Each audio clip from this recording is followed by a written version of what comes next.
So in the social media front, it would be find the tools that you can use that to improve yourself, but be mindful that you can't do too much of it. It's the same with like the big thing with porn. We had the conversation the other day about is porn destroying men?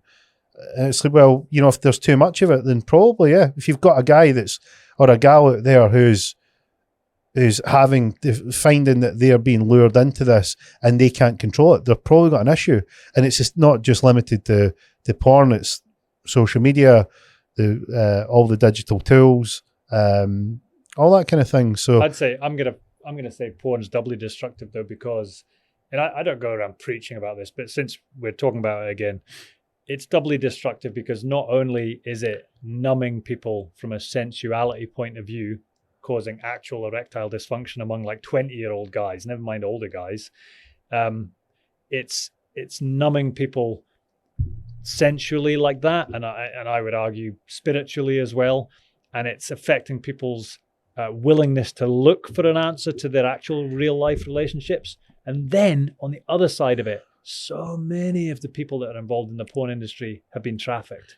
Now, how many and what the percentage, it's up in the air, it's arguable, but it's huge. If you actually do just a wee bit of research into it, you find out that, yeah, even in the UK, a lot of the people involved, not in every porn thing, but enough that it's industry-wide. There will be virtually no production houses creating pornography that haven't had trafficked people through their studios. And to me, that is poison. That is absolutely poison. If someone decides they want to be a professional porn star, cool, have at. Like, that's cool. I don't have any issue with that. However, again, you dig into their stories, usually some pretty tragic stuff in their past. So it's not like, you know, classically, you know, now shall they be a lawyer, a doctor, or a porn star? Like that's not a set. I reckon what happens is you become a lawyer and realise what a fucking filthy game it is, and you'd actually have a cleaner career in porn. Okay, well that's fair. Yeah. Okay, whatever. Actually, one of my clients is a lawyer right now. It's like people, you haven't asked me, but people, including people close to me, relatives, go, Thor, what do you actually do?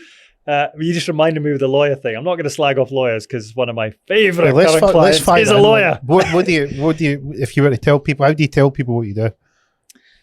I usually would give a case study because that's the best access point. Because, you know, when someone comes with their elevator pitch, you can smell that a mile away.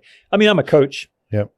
Simple terms, I am a coach. And there's always a communication angle in what I do. I mentioned the guy doing the MBO, the management buyout of a energy business. He's an example of a client. The lawyer I'm working with right now is I won't say the country, it's an English-speaking country, but the biggest case they're dealing with is across the media of that country because it's worth, you know, into the billions of that country's currency.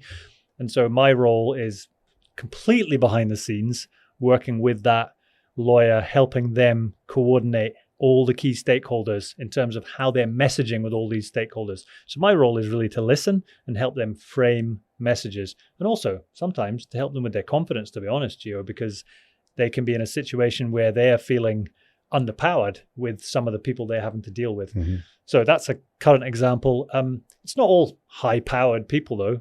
Some of my favorite work has been with, I'll give you an example. This girl was 17 years old. A charity introduced her to me. There was virtually no budget for it. That's fine. It's an interesting project. She had what they termed clinical level anxiety. Her sibling had been long-term sick, and it had caused kind of an imbalance in the family relationship in terms of attention, as you might imagine, because the other kid had had some kind of cancer for years and years and years. Really tough situation for the family. But this young lady really wanted to be a primary school teacher. Great with kids, had done lots of work experience with kids, gotten great with that. But with adults, just went into massive anxiety attacks. And of course, to get into teacher training college, you got to do a presentation, you got to be interviewed by adults. So I worked with that young lady for 3 months, and we, myself and her, got her to a place where she was able to go. And it's a competitive thing. It's only 1 in 8 people that will get in, or it was that year. And we got her to a place where she was able to land that and get into teacher training college. And that was a few years ago. So I think it was maybe a year and a half, 2 years ago. Got an email from her mum telling me that she was now teaching. Like, to me, that is job satisfaction. So yeah, some of the work I do is theoretically high-powered people, you know, owners, managers, managing directors, VPs of whatever, top industry lawyers. But you and I both know everyone poops on the pot. You know what I mean? We're all just humans. Yep. And that's honestly what I love about my work, is that I don't feel anyone's exalted. If I'm dealing with a CEO, I'll deal with him or her same fucking way that I deal with that 17-year-old girl. Just, I'll be there to the max, listen with full attention. I actually give a shit about them. Just seems to be who I am. And I'll give it my best in every single case.